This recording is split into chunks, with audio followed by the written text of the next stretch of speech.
Assalamualaikum warahmatullahi wabarakatuh. Perkenalkan, saya Melia Gnesia Rohmah yang akan bertugas sebagai moderator pada presentasi kelompok kami. Pada kesempatan kali ini, kelompok kami akan mempresentasikan materi yang berjudul Studi Kasus Shutdown Pabrik Otomotif PT Garuda Motor akibat serangan ransomware. Pada presentasi ini, kami akan membahas materi secara singkat, jelas, dan mudah dipahami sesuai dengan topik yang telah kami pelajari. Semoga presentasi yang kami sampaikan dapat memberikan manfaat dan menambah wawasan. Berikut anggota kelompok kami.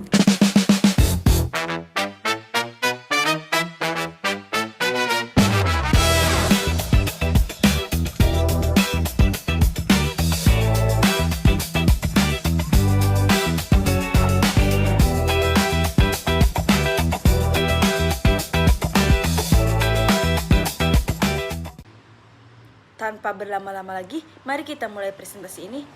Kepada pemateri pertama, kami persilahkan. Selamat menyaksikan. Dari hasil analisis kami terhadap studi kasus ini, kami mengidentifikasi minimal 5 risiko teknologi informasi yang terekspos. Masuk pada bagian pertama yaitu Risk of IT. Poin 1 menjelaskan kelemahan pada aspek people. Terjadinya infeksi ransomware melalui email phishing menunjukkan rendahnya security awareness karyawan di level operasional. Kelemahan ini kemudian diperparah oleh aspek teknologi pada poin kedua, karena penundaan implementasi segmentasi jaringan. Arsitektur yang digunakan bersifat flat network.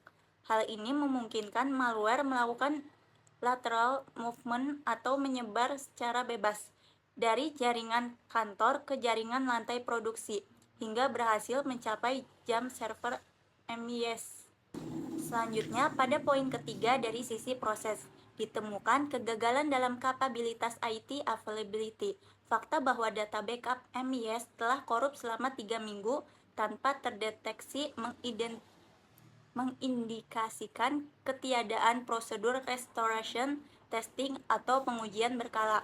Akibatnya, proses pemulihan sistem yang seharusnya dapat dipulihkan melalui cadangan data tertunda hingga memakan waktu 4,5 hari. Ketiga celah teknis tersebut secara langsung memicu reform IT yang berdampak pada dua area kritis organisasi. Pada poin keempat dari sisi operasional, terenkripsinya sistem MIS menyebabkan mesin otomatis di lantai pabrik kehilangan instruksi kerja, sehingga lini perakitan berhenti total dan menimbulkan kerugian finansial sebesar 62 miliar rupiah. Terakhir, pada poin kelima, kelumpuhan IT berekspansi menjadi risiko keselamatan kerja. Ketika terjadi shutdown mendadak, unit AGV terhenti di jalur evakuasi secara standar K3. Hal ini merupakan temuan pelanggaran kritis karena menghambat jalur penyelamatan apabila terjadi insiden fisik selanjutnya. Untuk memetakan seluruh resiko tersebut ke dalam kerangka keamanan informasi, kami menggunakan dua pendekatan sekaligus. Pendekatan pertama menggunakan SIA triad. Phishing dan exposure data engineering drawing termasuk ancaman terhadap kerahasiaan, karena informasi sensitif berpotensi bocor ke pihak yang tidak berhak. Enskripsi MIS dan MQTT broker serta backup yang korup termasuk ancaman terhadap integrity, karena data dipaksa berubah atau tidak lagi bisa dipercaya kebenarannya. Sedangkan lumpuhnya dashboard dan seluruh lini produksi termasuk ancaman terhadap availability karena sistem tidak bisa diakses pada saat paling dibutuhkan. Pendekatan kedua menggunakan NIST Cyber Security Framework. Ketiadaan FLAN menunjukkan kegagalan pada fungsi protect. Keputusan mematikan seluruh switch menunjukkan eksekusi fungsi respon atau contain, dan kegagalan restore akibat backup yang korup menunjukkan kelemahan serius pada fungsi recovery. Selanjutnya, saya akan menjelaskan kelemahan kapabilitas internal TI yang terungkap dari insiden ini. Terdapat 3 kelemahan utama. Pertama, terkait network arsitektur. Integrasi IT/OT dijalankan tanpa segmentasi yang memadai, sehingga satu titik infeksi di jaringan kantor langsung menjalar ke jaringan produksi tanpa hambatan. Kedua, pada backup manajemen. Validitas data cadangan tidak pernah diverifikasi secara rutin. Akibatnya, korupnya backup MIS baru diketahui justru pada saat paling genting ketika proses pemulihan sedang berjalan. Dan ketiga, lemahnya security awareness di level staff. Terbukti dari adanya staff yang gagal mendeteksi email phishing berisi file invoice PDFX yang tepat dibuka tanpa terdeteksi. Selanjutnya, dampak safety. Dari sisi keselamatan kerja, insiden ini meninggalkan temuan yang patut menjadi perhatian serius. Temuan pertama dari tim safety, terdapat 2 unit AGV yang berhenti tepat di jalur evakuasi saat shutdown mendadak terjadi. Meskipun tidak ada korban jiwa, kondisi ini sangat berbahaya karena jika ada kedaruratan lain seperti kebakaran, jalur evakuasi karyawan bisa terblokir sepenuhnya. Temuan kedua, robot welding berhenti dalam kondisi safety mode, sehingga memaksa sebagian proses produksi dijalankan secara manual saat pemulihan berlangsung. Hal ini langsung memicu poin ketiga, yaitu risiko human error atau kesalahan kerja meningkatkan selama produksi manual, karena para operator tidak terbiasa dan tidak terlatih untuk menjalankan proses tersebut tanpa bantuan otomatis MIS. Pada bagian ini, saya akan menjelaskan dampak yang ditimbulkan akibat serangan ransomware BlackLock terhadap PT Garuda Motor. Dimulai dari dampak keselamatan kerja, dampak bisnis, hingga potensi kerugian di masa mendatang berdasarkan perhitungan ALE.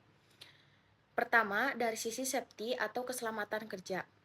Berdasarkan studi kasus, saat sistem produksi mengalami shutdown secara mendadak, terdapat 2 unit AGP yang berhenti di jalur evakuasi meskipun tidak menyebabkan korban jiwa maupun kecelakaan kerja. Kondisi ini tetap menjadi temuan tim safety karena dapat menghambat proses evakuasi apabila terjadi keadaan darurat. Selain itu, robot welding otomatis masuk ke safety mode sehingga tidak dapat menjalankan proses produksi seperti biasa. Akibatnya, sebagian aktivitas produksi harus dialihkan menjadi proses manual selama masa recovery. Karena pekerjaan yang sebelumnya dilakukan secara otomatis harus dilakukan langsung oleh operator.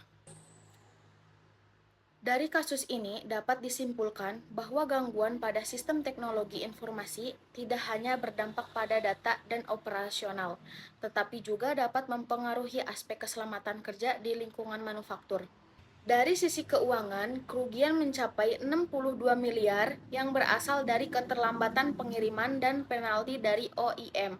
Selain itu, terdapat peluang sebesar 400 miliar yang sementara tidak dapat ditagihkan sehingga semakin memperbesar tekanan finansial yang harus ditanggung jawab perusahaan. Dari sisi kepatuhan, data engineering drawing milik klien OEM ikut terenkripsi sehingga membuka potensi gugatan pelanggaran NDA yang dapat menimbulkan konsekuensi hukum dan finansial bagi perusahaan. Dan dari sisi reputasi, Toyota dan Honda sebagai 2 klien utama perusahaan melakukan audit dan memberikan major pending. Hal ini menunjukkan adanya penurunan tingkat kepercayaan pelanggaran terhadap kemampuan perusahaan dalam menjaga keamanan informasi dan keberlangsungan operasional bisnis. Selanjutnya, untuk mengukur potensi kerugian yang dapat terjadi di masa mendatang, kami menggunakan metode ALE. ALE merupakan metode yang digunakan dalam manajemen risiko untuk memperkirakan rata-rata kerugian yang memungkinkan dialami perusahaan setiap tahun akibat suatu risiko tertentu. Dalam kasus ini, nilai SLE diambil dari kerugian aktual yang telah dialami PT Garuda Motor akibat serangan ransomware, yaitu sebesar 62 miliar. Nilai ini mencerminkan kerugian yang terjadi dalam satu kali insiden. Kemudian ARO merupakan perkiraan frekuensi terjadi risiko dalam 1 tahun. Karena pada studi kasus diasumsikan serangan serupa terjadi 1 kali dalam 3 tahun, maka nilai ARO adalah 1 dibagi 3 atau sekitar 0,33. Berdasarkan rumus ALE yaitu SLE dikalikan ARO, maka diperoleh perhitungan ALE sama dengan 62 miliar dikali 0,33 sama dengan 20,46 miliar per tahun. Artinya, apabila perusahaan tidak melakukan perbaikan dan pola serangan yang sama, kembali terjadi dengan tingkat kemungkinan yang sama, maka perusahaan berpotensi mengalami kerugian rata-rata sebesar 20,46 miliar per tahun. Oleh karena itu, nilai 20,46 miliar per tahun dapat dianggap sebagai estimasi minimum atau estimasi konservatif. Kerugian real yang dialami perusahaan bisa jauh lebih besar. Selain itu, apabila serangan terjadi pada saat high season produksi, ketika permintaan pasar sedang tinggi dan kapasitas produksi digunakan secara maksimal, maka jumlah unit yang hilang, nilai keterlambatan pengiriman, serta penalti dari pelanggan berpotensi meningkat secara signifikan. Dari hasil perhitungan ini dapat disimpulkan bahwa risiko ransomware pada PT Garuda Motor memiliki dampak finansial yang sangat besar, sehingga investasi pengamanan sistem seharusnya dipandang sebagai langkah pencegahan kerugian, bukan sebagai biaya tambahan semata. Izinkan kami menyampaikan poin ini secara langsung kepada Bapak dan Ibu Direksi. Kami sangat menyadari bahwa target perusahaan adalah penurunan downtime sebesar 30% dan kenaikan overall equipment effectiveness atau OEE 85% pada kuartal ketiga 2026. Dan kami paham itulah sebabnya proyek segmentasi jaringan ditunda ke fase 2 demi mengejar target tersebut. Namun kenyataan sudah membuktikan sendiri. Hanya dengan satu email phishing yang terbuka oleh staf keuangan pada Senin dini hari, 3 pabrik kita di Cikarang, Karawang, dan Surabaya langsung lumpuh total. Dashboard mati, sistem MES atau Manufacturing Execution System, MQTT broker terkunci, dan robot welding berhenti di tengah jalan jalur produksi. Semua terjadi dalam waktu kurang dari 8 jam. Ini bukan simulasi atau ilusi, melainkan kejadian nyata yang sudah kita alami bersama dengan kerugian mencapai 62 miliar. Bapak dan Ibu Direksi tidak perlu mengkhawatirkan keterlambatan 4 bulan dari investasi ini, sebab satu insiden kemarin saja sudah menimbulkan keinginan lebih dari 4 kali lipat investasi 14 miliar yang kami ajukan. Begitu segmentasi jaringan ini diimplementasikan, malware dari jaringan kantor tidak akan lagi bisa menyebar ke MES dan AGP, seperti yang terjadi kemarin, karena jaringan produksi akan terisolasi sepenuhnya. Dengan demikian, target OEE 85% justru akan lebih realistis dan lebih terjamin tercapai dengan adanya investasi ini, bukan malah terlambat. Kami juga berkomitmen agar Toyota dan Honda tidak lagi mengeluarkan temuan audit mayor terhadap kita, karena kepercayaan mereka adalah aset paling berharga yang dimiliki perusahaan, jauh melampaui nilai 14 miliar berapapun besarnya. Untuk memastikan insiden seperti ini tidak terulang kembali, kami tidak menyusun roadmap 90 hari yang berfokus pada perbaikan postur keamanan perusahaan secara bertahap. Pada 30 hari pertama, fokus utama adalah penanganan darurat, memutuskan akses peretas secara langsung melalui riset password massal, memisahkan jaringan kantor dan pabrik sebagai langkah darurat, serta melakukan audit forensik guna menutup celah masuknya virus. Setelah kondisi sistem stabil, fase 60 hari diarahkan pada pembangunan pertahanan yang telah permanen, mencakup pemasangan firewall dan DMZ, penerapan prosedur validasi backup mingguan, serta pelatihan anti-phishing khusus untuk staf agar tidak mudah menjadi korban serangan serupa. Pada fase terakhir, yaitu 90 hari, target yang ingin dicapai adalah keamanan yang bersifat proaktif dengan menerapkan prinsip Zero Trust, di mana setiap akses harus diverifikasi, menyusun SOP keselamatan fisik agar robot otomatis dapat berhenti dengan aman saat sistem mengalami gangguan, serta mengaktifkan monitoring selama 24 jam penuh untuk mendeteksi anomali sejak dini. Dengan kata lain, Roadmap 3 bulan ini dirancang untuk mentransformasi sistem operasional perusahaan dari yang sebelumnya rentan dan bersifat reaktif menjadi jauh lebih tangguh dan siap menampung keberlangsungan bisnis. Berdasarkan hasil analisis kasus PT Garuda Motor, terdapat 3 rekomendasi utama yang kami usulkan kepada direksi agar kejadian serupa tidak terulang di masa mendatang. Rekomendasi pertama adalah menerapkan network segmentation dengan memisahkan jaringan IT dan OT. Pada kasus ini, ransomware dapat menyebar dari laptop staf keuangan ke sistem produksi karena kedua jaringan saling terhubung tanpa pembatasan. Dengan menerapkan VLAN dan firewall industri, penyebaran malware dapat dibatasi sehingga gangguan pada jaringan kantor tidak akan langsung memengaruhi operasional pabrik. Walaupun membutuhkan investasi sekitar 14 miliar, biaya tersebut jauh lebih kecil dibandingkan kerugian perusahaan yang mencapai 62 miliar akibat serangan ransomware. Yang kedua yaitu peningkatan keamanan cyber.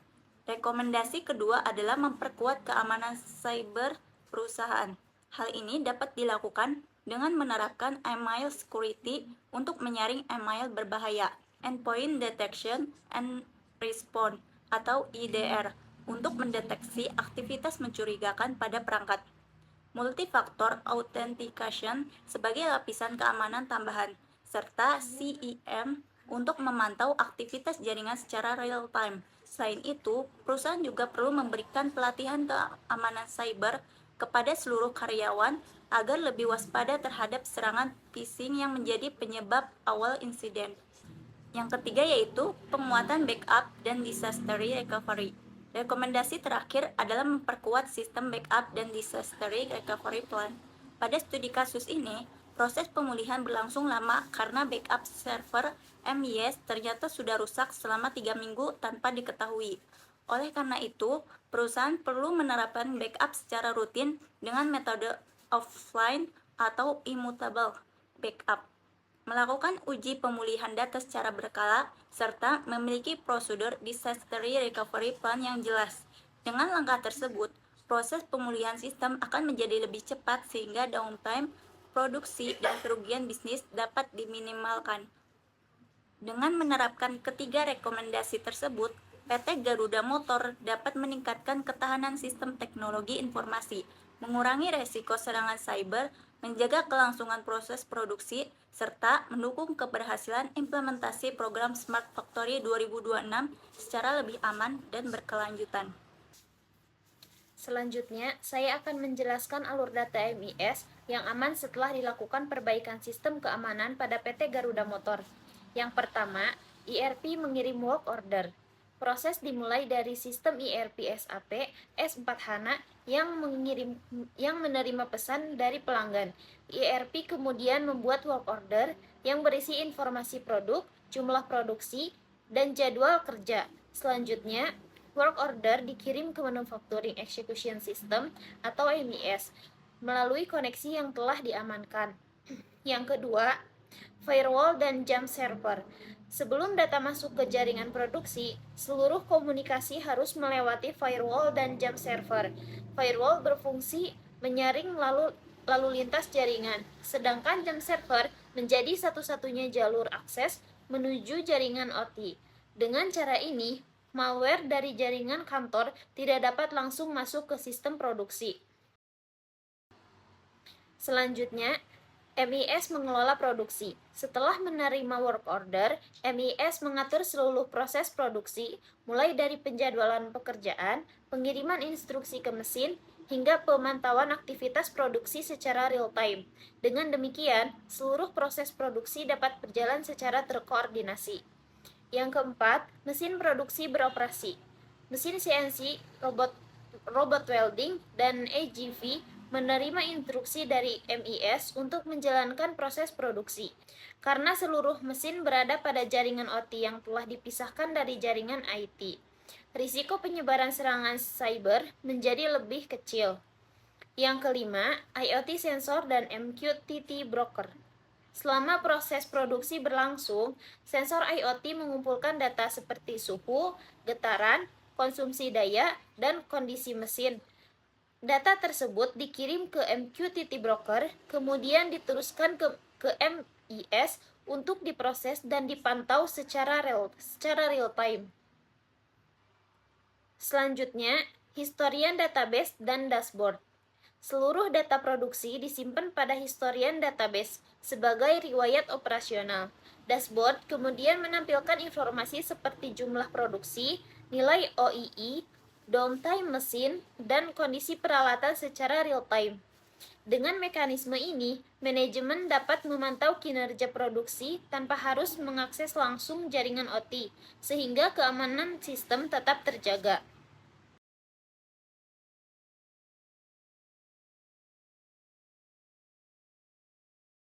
Melalui alur data yang aman ini, PT Garuda Motor dapat melindungi sistem MIS dari ancaman ransomware, menjaga kelangsungan proses produksi, serta memastikan informasi yang diterima manajemen tetap akurat, aman, dan tersedia secara real time.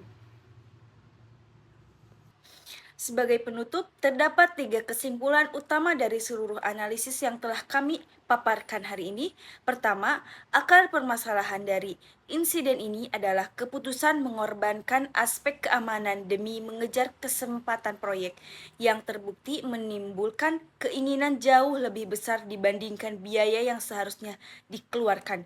Kedua, risiko ini berpotensi terus berulang selama celah keamanan yang sama belum ditutup, sehingga setiap hari penundaan hanya akan memperbesar tingkat eksposur risiko yang ditanggung perusahaan. Ketiga, investasi keamanan sebesar 14 miliar yang kami usulkan bukan merupakan beban biaya, melainkan keputusan strategis untuk melindungi keberlangsungan operasional 3 pabrik, menjaga kepatuhan terhadap kewajiban NDA kepada klien OEM, serta mempertahankan kepercayaan Toyota dan Honda sebagai klien utama dalam jangka panjang.